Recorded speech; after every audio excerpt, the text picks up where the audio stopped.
Hi అండి. నమస్తే. నేను మీ కృష్ణ. ఈరోజు వీడియోలో పాలకూర, ఉల్లికారం చేసి చూపిస్తున్నాను. ఆకుకూరలు పిల్లలైనా, పెద్దవారైనా కొంతమంది తినడానికి ఇష్టపడరు కదండీ! అలాంటి వాళ్ళకి ఇలా ఉల్లికారం వేసి పాలకూరతో చేయండి. చాలా బావుంటది. లొట్టలేసుకుంటూ తింటారు. పాలకూర కూడా ఆరోగ్యానికి చాలా మంచిదండి. ఈ కర్రీ రైస్‌లోకనే కాదు రోటీ, చపాతీలోకి కూడా సూపర్ ఉంటది. ఈ పాలకూర, ఉల్లికారం ఎలా చేయాలో ఒకసారి చూద్దాం రండి. ఇప్పుడు పాలకూర, ఉల్లికారం చేసుకోవడానికి ముందుగా పాలకూర కట్టలు తీసుకొని ఇలా ముక్కల్లా కట్ చేసుకోవాలి. ఎప్పుడైనా ఆకుకూరలు చేసుకున్నప్పుడు మాత్రం ఎక్కువ సేపే కడుక్కోవాలండి. ఎందుకంటే ఇసుకలా ఉంటది.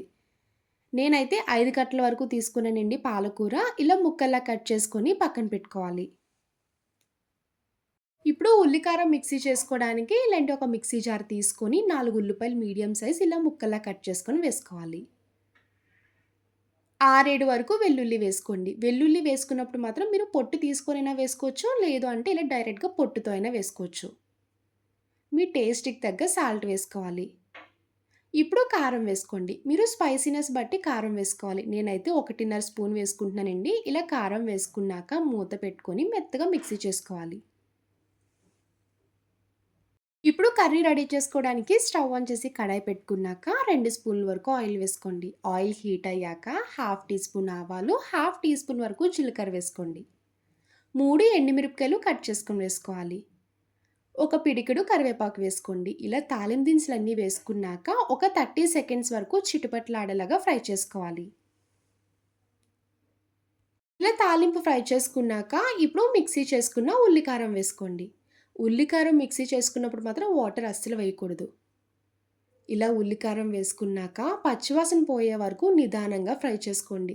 ఉల్లికారం ఫ్రై అవ్వడానికి కొంచెం టైం ఎక్కువే పడతది. ఎంత బాగా ఫ్రై చేస్తే మీకు ఈ పాలకూర, ఉల్లికారం టేస్ట్ అంత బావుంటది. ఇలా ఉల్లికారం ఫ్రై చేస్తున్నప్పుడే మూత పెట్టుకొని కుక్ చేసుకోండి. ఇలా మూత పెట్టి కుక్ చేయడం వల్ల తొందరగా కుక్ అవుతది. ఉల్లికారం కూడా ఫ్రై అయిపోద్ది. ఉల్లిపాయ, వెల్లుల్లి వేయడం వల్ల కడాయికి అడుగంటుతదండి. చూసుకుంటూ ఫ్రై చేసుకోండి. ఇలా ఉల్లికారం ఎప్పుడు ఫ్రై అయిపోద్దో అప్పుడు ఆయిల్ అనేది సెపరేట్ అయిపోద్ది. ఎప్పుడు ఆయిల్ సెపరేట్ అవుతదో అప్పుడు వరకు నిదానంగా ఫ్రై చేసుకోవాలి. ఇలా ఉల్లికారం ఫ్రై చేసుకున్నాక ఇప్పుడు పాలకూర వేసుకోండి. పాలకూర మొత్తం వేసేసుకున్నాక కదపకండి అసలు గరిటెతోటి. ఇలా మూత పెట్టుకొని మీడియం ఫ్లేమ్‌లో 5 మినిట్స్ పాటు కుక్ చేసుకోవాలి. 10 నిమిషాలయ్యాక ఒకసారి మూత తీసుకొని చూడండి పాలకూర అంతా దగ్గరికి మగ్గిపోయింది కదా! ఇప్పుడు ఒకసారి గరిటెతో కలుపుకోవాలి. ఆకుకూరలు ఎప్పుడైనా చేసినప్పుడు ఎక్కువగా కనిపిస్తాయండి. కుక్ చేసుకున్నాక చాలా తక్కువ క్వాంటిటీగా వస్తది.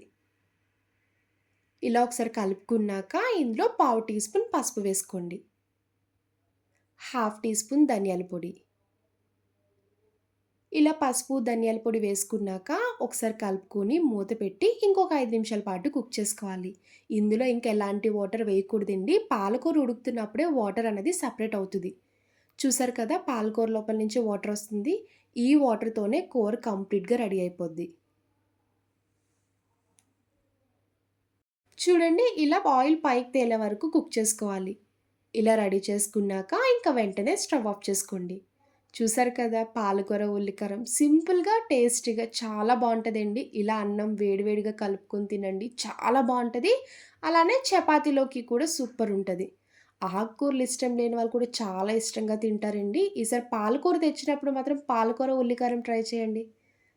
చూసారు కదా! పాలకూర, ఉల్లికారం. నా వీడియో మీకు నచ్చితే లైక్ చేసి, షేర్ చేయండి. అలానే ఫస్ట్ టైమ్ చూసేవాళ్ళైతే ప్లీజ్ నా ఛానెల్‌ని సబ్స్క్రైబ్ చేయండి. Bye friends. Thanks for watching.